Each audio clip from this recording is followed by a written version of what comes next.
Hello friends, कैसे हैं आप लोग। स्वागत है हमारे यूट्यूब चैनल एसएससी एग्ज़ाम 22 में। पिछले क्लास में हमने हुमायूं के बारे में पढ़ा था और आज एक नए टॉपिक के साथ सूर्यवंश शेरशाह सूरी के बारे में जानना है। शेरशाह सूरी के बारे में, सूर्यवंश। तो सबसे पहले हम बात करते हैं कि शेरशाह सूरी का शासनकाल कब से कब तक रहा था। तो 1540 से 1555 तक रहा था, 15 सालों का। सबसे कम शासन किए लेकिन सबसे दूरी तक शासन किए। भारत में स्थापित पहले अफ़गानी मुल्क के राजवंश का नाम क्या था? तो लोदी वंश, बहलोल लोदी ने किए थे दिल्ली सल्तनत में। ये हम लोग आपको पढ़ाए थे।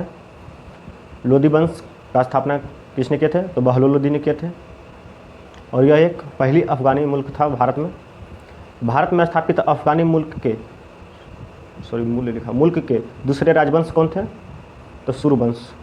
दूसरे कौन थे? सूर्यवंश। और इसकी स्थापना शेरशाह सूरी ने 1540 ईस्वी में किया था। कब किया था? 1540 में शेरशाह सूरी ने किया था। 1540 में शेरशाह सूरी के द्वारा हुआ था। सूरी वंश का महान शासक शेरशाह सूरी हुए थे। सूरी वंश का महान शासक कौन हुए थे? शेरशाह सूरी हुए थे। शेरशाह सूरी का अन्य नाम शेर खां था और शेर खां का उपाधि बहार खां लोहानी ने दिया था। कब दिया था? बहार खां लोहानी ने दिए थे। कहा जाता है कि बचपन में इन्होंने शेर को मार डाले थे, तो इसी बात के लिए शेरशाह सूरी को शेर खां की उपाधि बहार खां लोहानी ने दिया था। शेरशाह सूरी का बचपन का नाम फरीद खां था। क्या था? शेरशाह सूरी का बचपन का नाम फरीद खां। शेरशाह का जन्म कहाँ हुआ था? तो शेरशाह का जन्म हिसार, फिरोजा, हरियाणा अथवा सासाराम में हुआ था। अब बोलिएगा कि आप हिसार हुआ या फिरोजा हुआ या हरियाणा या सासाराम, यानी इतना जगह में तो नहीं हुआ होगा। तो आपको बता दें कि इतिहासकारों के अनुसार बताया गया है कि इनका जन्म इस हिसार या फिरोजा या फिर हरियाणा या अथवा सासाराम में हुआ था। आपको ये सब क्वेश्चन एग्जाम में पूछा नहीं जाएगा, लेकिन जानकारी रखना चाहिए। और पूछा इसलिए नहीं जाएगा कि सारा जो कन्फ्यूजन का है ना, इसलिए नहीं पूछा जाएगा। शेरशाह सूरी किस वंश के थे? तो सूर्यवंश के थे। सूर्यवंश के। कौन सा वंश के थे? सूर्यवंश के थे। शेरशाह का जन्म कब हुआ था? तो जन्म में भी आपको ध्यान रखना होगा। डॉक्टर कनिंगो के अनुसार शेरशाह का जन्म 1455 से 85-86 में हुआ था। शेरशाह का जन्म 85 या 86 में हुआ था और डॉक्टर कनिंगो के कहना था। प्रोफेसर परमात्मा शरण का कहना कि 1472 में हुआ है। अगर आपसे इस तरह का क्वेश्चन पूछा जाए कि शेरशाह का जन्म 1472 में हुआ, किसने कहा? तो परमेश्वर परमात्मा शरण ने कहा था। और अगर पूछा जाए कि 1485 या 86 में हुआ तो डॉक्टर कानिंगो के द्वारा। शेरशाह सूरी का पिता हसन खां थे। कौन थे? हसन खां। शेरशाह सूरी के पिता कौन थे? हसन खां। हसन खां जैनपुर सासाराम के जमींदार थे। कहाँ के थे? जैनपुर सासाराम के जमींदार थे। और इनके जो शेरशाह जो इनके साथ यानी अपने पिता के साथ 1497 से 1518 तक इन्होंने अपने पिता के साथ काम किया था। जैनपुर में इनके पिता 4 शादी किए थे। कितने शादी किए थे? 4 शादी, और जिनसे 8 बच्चे हुए थे। शेरशाह सौतेला बेटा थे। अपने हसन खां के तीसरी पत्नी के बेटे थे। शेरशाह सूरी अपनी शिक्षा जैनपुर में प्राप्त किया था। कहाँ प्राप्त किए थे? जैनपुर में। और अपने पिता से यानी अपनी माँ से मतलब लड़ाई हुआ और वहाँ से वो भाग गए जैनपुर से, सासाराम से भाग गए और वहाँ जैनपुर आकर उन्होंने अरबी तथा फारसी भाषा में ज्ञान प्राप्त किया। कहाँ किए थे? जैनपुर में अरबी एवं फारसी भाषा का ज्ञान प्राप्त किए थे। शेरशाह सूरी सबसे पहले नौकरी किसके पास किया था? तो बहार खां लोहानी के पास किया। किसके पास? बहार खां लोहानी के पास। वह दक्षिण बिहार के गवर्नर थे। कौन थे? दक्षिण बिहार के गवर्नर। 1522 ईस्वी में। कब के थे? 1522 ईस्वी में। अपने पिता से जो लड़ाई करके घर से भागे थे, तो 1522 में। और यही बहार खान समझा बुझा कर अपने पिता के पास रखवाता है, तो काम करते हैं और फिर से वहाँ से भागते हैं। और फिर वहाँ से भाग के फिर से ये दक्षिण बिहार के गवर्नर बहार खां लोहानी के यहाँ के फिर से वहाँ एक पद पे नियुक्त किया जाता है। तो फरीद खां को शेर खां की उपाधि किसने दिया था? तो बहार खां ने दिया था। जैसा कि हमने पहले बता दिया है कि फरीद खां को शेर खां की उपाधि किसने दिया था? तो बहार खां ने दिया था। बहार खां लोहानी का बेटा का नाम क्या था? जलाल खां था। क्या था? जलाल खां था। और जलाल खां को का अंगरक्षक यानी जलाल खां का अंगरक्षक शेर खान को किसने बनाया था? बहार खां लोहानी ने बना दिया था, अपने बेटे का अंगरक्षक। तो जलाल खां का अंगरक्षक कौन था? शेर खां यानी शेर शाह। बहार खां लोहानी का पत्नी का नाम दुदू बेगम था। क्या था? दुदू बेगम। और इसी बीच बहार खां लोहानी की मृत्यु हो जाती है। तो मृत्यु हो जाने के बाद उसका जो साम्राज्य यानी गद्दी का जो हकदार होता है जलाल खां होता है। लेकिन वहाँ जब बहार खां लोहानी जीवित था तो उसके जो और मंत्री हुआ करते थे उन्होंने कहते थे कि शेर खां को यहाँ से हटा दिया जाए, नहीं तो ये गद्दी का उत्तराधिकारी बन सकता है। और जब बहार खां लोहानी की मृत्यु हो जाती है तो जलाल खां वहाँ बनता है वहाँ का शासक। लेकिन बनने के बाद वह बंगाल भाग जाता है। जब बंगाल भाग जाता है तो यह मौका का तलाश कर रहा था, तो वही बीच मौका देखकर शेर खान ने शादी कर लेता है। किससे? दुदू बेगम से। दुदू बेगम किसकी पत्नी थी? तो बहार खां लोहानी की। तो बहार खां लोहानी दुदू बेगम से शेर खान ने शादी कर लेता है। और शादी करके उन्होंने हजरत आला की उपाधि धारण करता है। शादी करने के बाद कौन सी उपाधि धारण करता है? हजरत आला की उपाधि धारण करता है। और इस तरह उन्होंने एक साम्राज्य का राजा बन गया था, एक साम्राज्य का राजा बन गया था।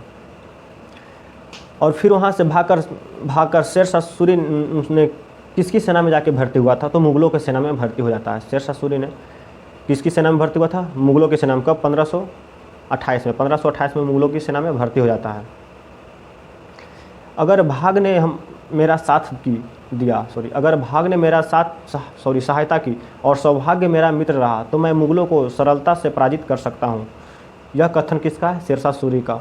और इन्होंने चंदेरी के युद्ध में यह कथन कहा था। अगर भाग ने मेरा सहायता की और सौभाग्य मेरा मित्र रहा तो मैं मुगलों को सरलता से पराजित कर सकता हूँ। यह कथन शेरशाह सूरी का है, चंदेरी के युद्ध में दिया था।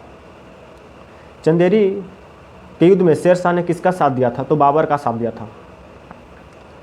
तो बाबर का साथ दिया था किसने? शेरशाह सूरी ने। कब? 1528 में बाबर का साथ दिया था, और जिसमें मेदिनी राय को पराजित किया था। तो चंदेरी का युद्ध किसके किसके बीच हुआ था? बाबर और मेदिनी राय के बीच। कब? 1528 ईस्वी में। पराजित मेदिनी राय। घाघरा के युद्ध कब हुआ था? 1529 में। तो घाघरा के युद्ध में शेरशाह सूरी ने किसका साथ दिया था? अफगानों का। किसका साथ दिया था?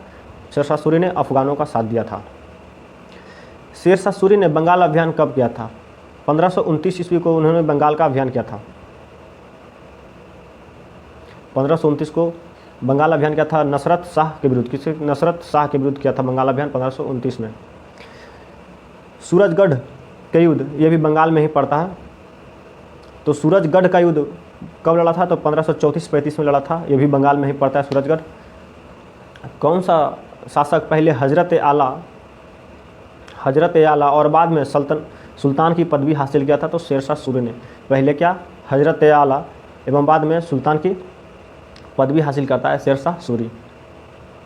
शेरशाह सूरी ने अपना विवाह किसके साथ किया था? तो पहला विवाह किसके साथ किया था? दुदू बेगम के साथ। और वहाँ एक साम्राज्य का राजा बन गया था, अपने अधिकार में एक साम्राज्य को कर लिया था। और उन्होंने दूसरी शादी शेरशाह सूरी ने अपना विवाह किसके साथ किया था? तो चुनार के किलेदार तेज खां के विधवा पत्नी लाडो मलिका से। किससे? लॉर्ड मलिका से किया था। कब? 1530 ईस्वी में किया था। तो दूसरी शादी कब किया था? 1530 में। किसके साथ? लॉर्ड मलिका के साथ। लॉर्ड मलिका किसकी पत्नी थी? तो चुनार किले के किलेदार ताज खां की विधवा थी। और विधवा इससे भी शादी करने के बाद वहाँ चुनार के किले का ये भी किलेदार बन जाता है, यानी राज सूबेदार बन जाता है वहाँ का। तो इस एक साम्राज्य दुदू बेगम से हासिल हुआ और दूसरा साम्राज्य लॉर्ड मलिका से हासिल किया। तो वह दो साम्राज्य का राजा बन गया। चौसा का युद्ध कब हुआ था और किसके किसके बीच हुआ? तो चौसा का युद्ध 25 जून 1539 शेरशाह सूरी और हुमायूं के बीच हुआ था, जिसमें शेरशाह सूरी की जीत होती है और हुमायूं पराजित हो जाता है, हुमायूं की हार होती है। बिलग्राम का युद्ध 17 मई 1540 शेरशाह सूरी और हुमायूं के बीच होता है, जिसमें शेरशाह सूरी की जीत और हुमायूं की इसमें भी हार हो जाती है। तो बिलग्राम का युद्ध कब हुआ था? 17 मई 1540 को। और चौसा का युद्ध 25 जून 1539 को हुआ था। किस युद्ध में भारत में मुगल सत्ता को विस्थापित कर सूरी वंश का स्थापना किया गया था? तो बिलग्राम का युद्ध में।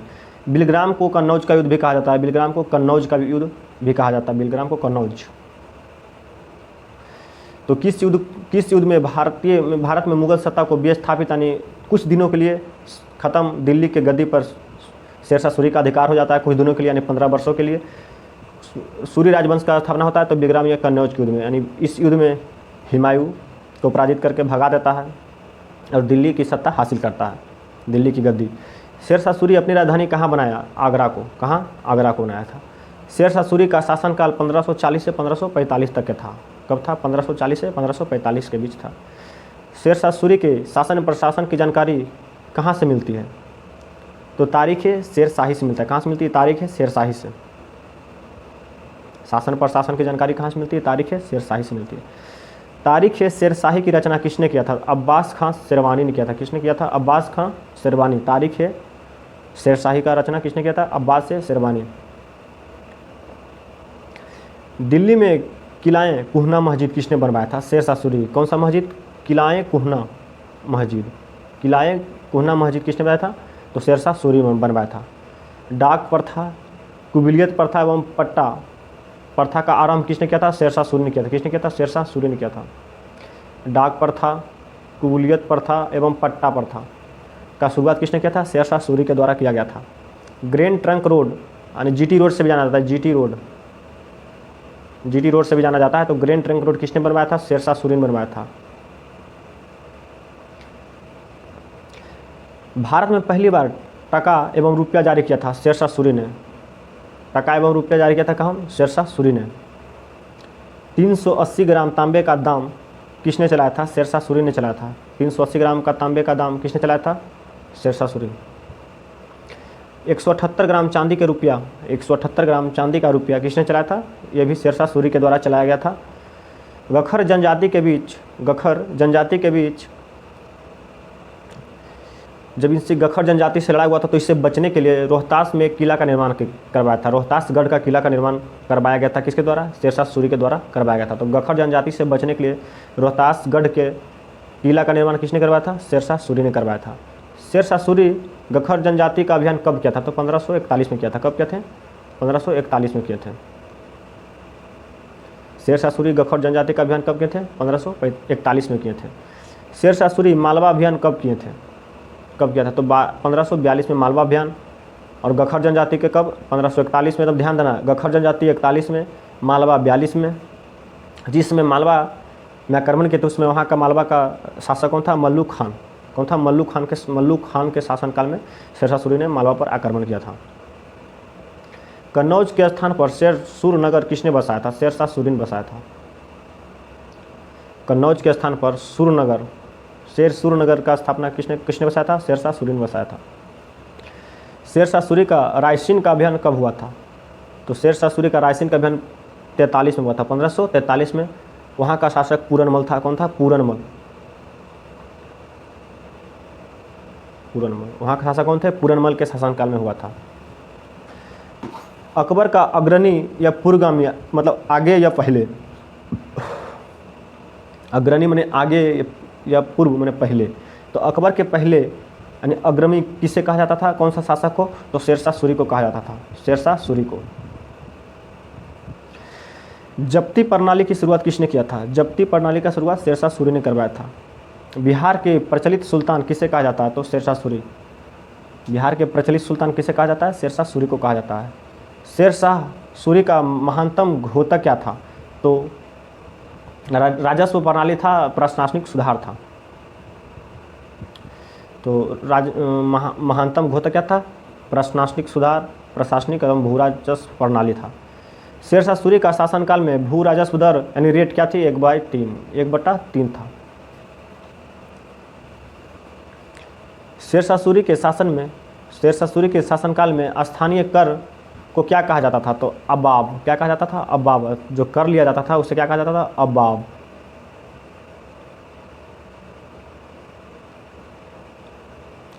शेरशाह सूरी के शासनकाल में सोने के सिक्के को क्या कहा जाता था? असरफी। सोना का सिक्का असरफी, यानी सोने के सिक्कों को क्या कहा जाता था? शेरशाह सूरी के शासनकाल में असरफी कहा जाता था।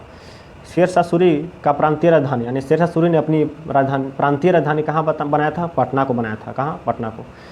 पाटलिपुत्र का नाम पटना किसने रखा था? तो शेरशाह सूरी ने रखा था। पटना से पहले पाटलिपुत्र नाम था पटना का, और यह 1541 में पाटलिपुत्र का नाम पटना किया था। पाटलिपुत्र का संस्थापक कौन थे? उदयन, यानी उदयन ने पाटलिपुत्र नगर को बसाया था। पाटलिपुत्र का नाम पालीब्रेत किसने रखा था? तो मेगास्थनीज ने। किसने? मेगास्थनीज ने। मेगास्थनीज ने। तो पालीब्रेत, पाटलिपुत्र का नाम पालीब्रेत किसने रखा था? मेगास्थनीज ने।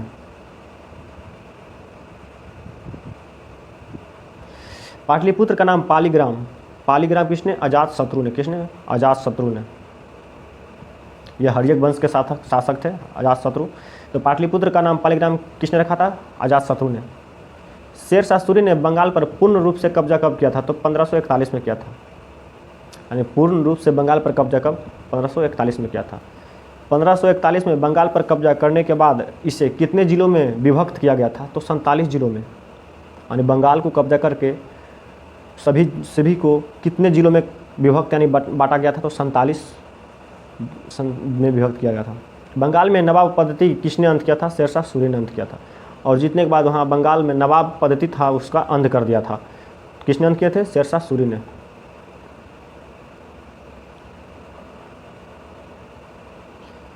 शेरशाह का मकबरा।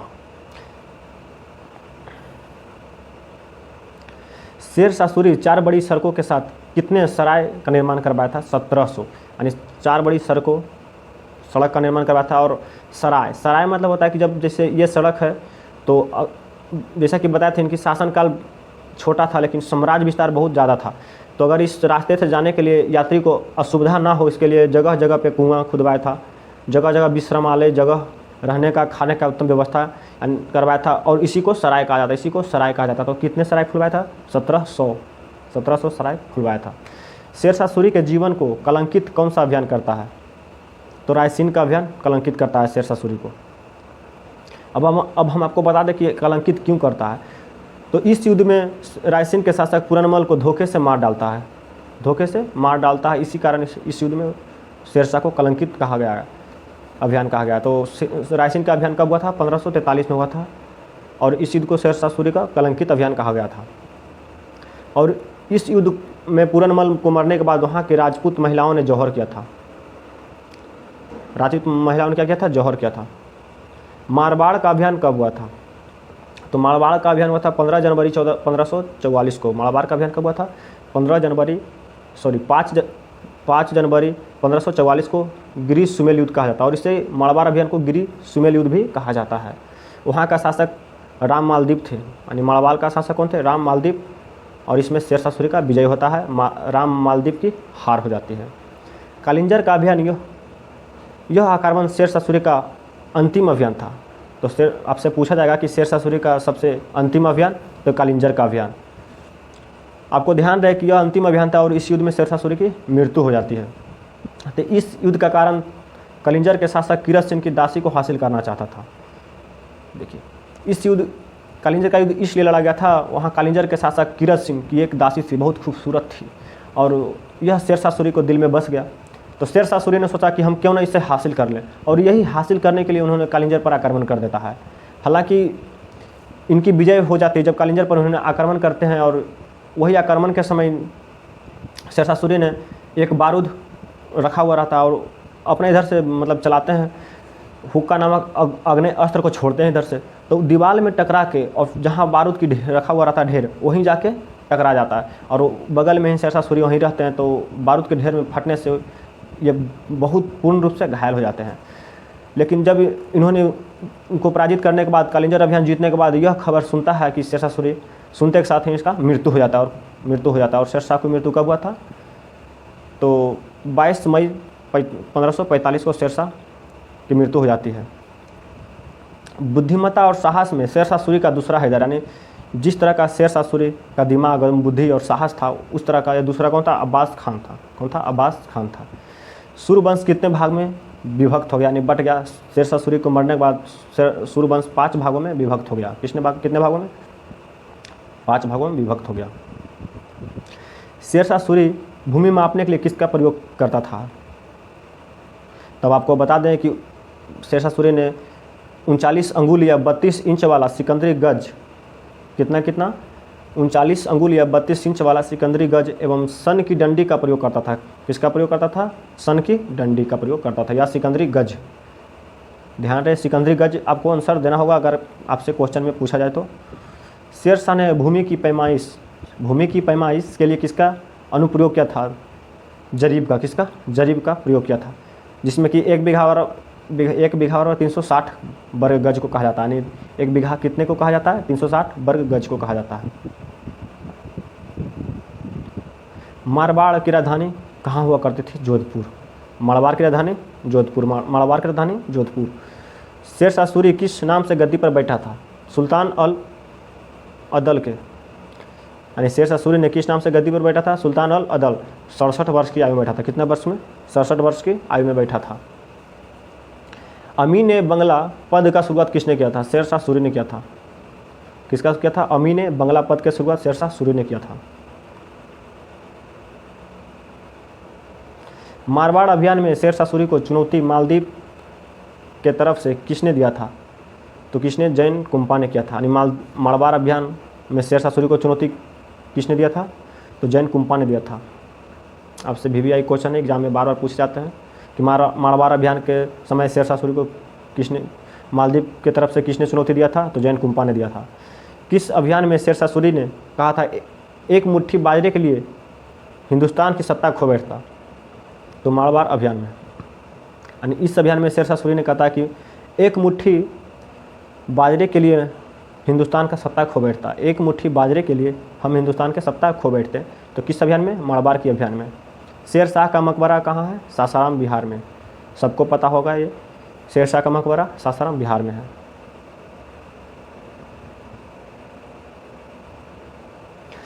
इसका निर्माण शेर शाह खुद करवा रहा था। यानी जो अपनी मकबरा था शेर शाह का, यह शेर शाह खुद करवा रहा था, लेकिन बीच में ही इसकी मृत्यु हो जाती है 1545 को।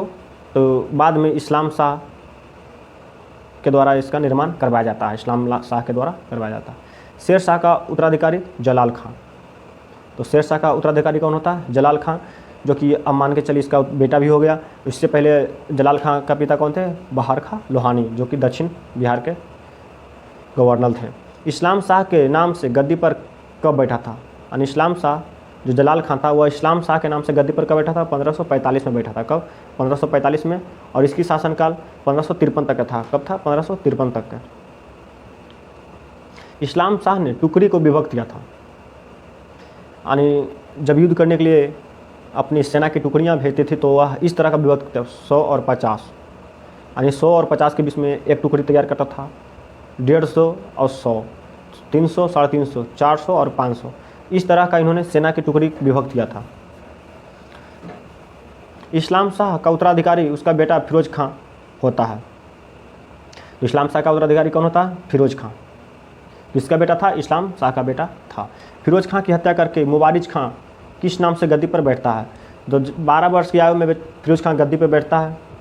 और इसका मृत्यु मोहम्मद आदिल शाह, इसका मामा, यानी फिरोज खां के मामा आदिल शाह, मोहम्मद आदिल शाह ने इसको मारकर गद्दी हासिल कर लेता है। और इसका किस नाम से बैठा? मोहम्मद आदिल शाह, और इसका नाम मुबारिज खां था।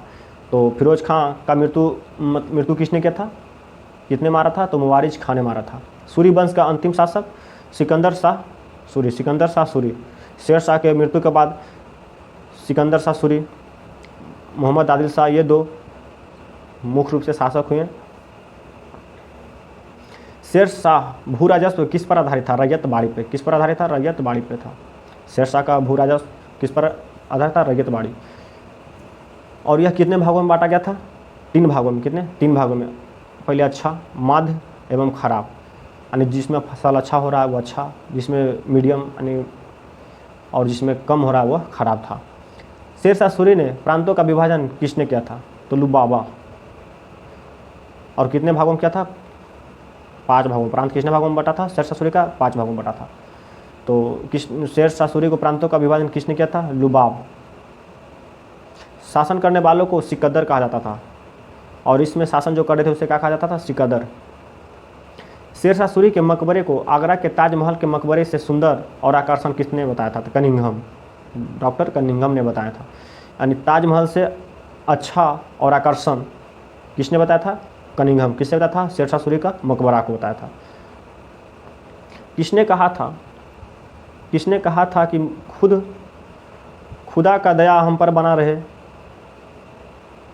शेरशाह सूरी ने। किसने कहा था खुदा का दया हम पर बना रहे? शेरशाह सूरी ने कहा था। शेरशाह सूरी द्वारा स्थापित प्रमुख विभाग, यानी इनके द्वारा स्थापित प्रमुख विभाग, यह है शेरशाह सूरी का मकबरा।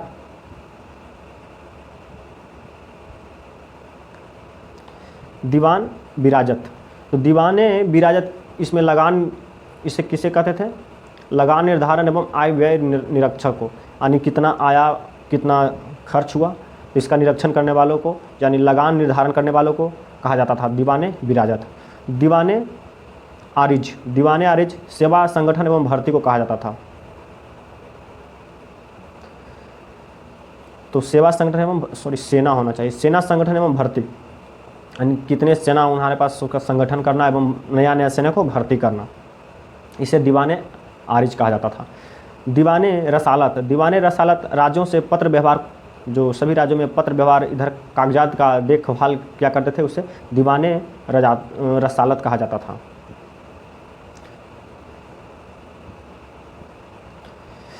दीवाने इंसा किसे कहा जाता था? तो सुल्तान के आदर्शों पर लेखांकन, यानी सुल्तान के द्वारा जब कुछ कहा जाए तो उसे लेखांकन करना यानी लिखना, उसे दीवाने इंसा कहा जाता था। दीवाने ए कजा न्याय विभाग एवं प्रधान काजी होता था, यानी न्याय विभाग यानी प्रधान काजी, यानी शेरशाह को मशवरा देना अगर बात रहे तो न्याय विभाग हुआ और प्रधान काजी होता था। दीवाने बरीद, यह गुप्तचर विभाग से संबंधित है। दीवाने बरीद किससे संबंधित है? गुप्तचर विभाग से, यानी गुप्त रूप से जानकारी हासिल करना, इसी को गुप्तचर विभाग कहा जाता था। दीवाने समय शाही परिवार को प्रभारी अधिकारी को कहा जाता था। किसे कहा जाता? जो शाही परिवार यानी शेरशाह सूरी के परिवार थे, उसे प्रभारी अधिकारी को, यानी जो सबसे बड़े थे, उसको कहा जाता था दीवाने समय। शेर खां की उपाधि शेरशाह ने चौसा का युद्ध जीतने के बाद धारण किया था, यानी जब चौसा के युद्ध जीते थे हुमायूं से, तो उन्होंने वहाँ शेर खां की उपाधि धारण किया था। लेकिन इससे पहले शेर खां की उपाधि से कौन दिया था? बाहर का लोहानी ने दिया था। ध्यान रहे, बाहर का लोहानी ने दिया था। आप लोगों को अच्छा लगे तो हमारे चैनल को लाइक, शेयर, कमेंट्स एवं सब्सक्राइब जरूर करें। जल्द से जल्द हमारे चैनल को आगे बढ़ाएं।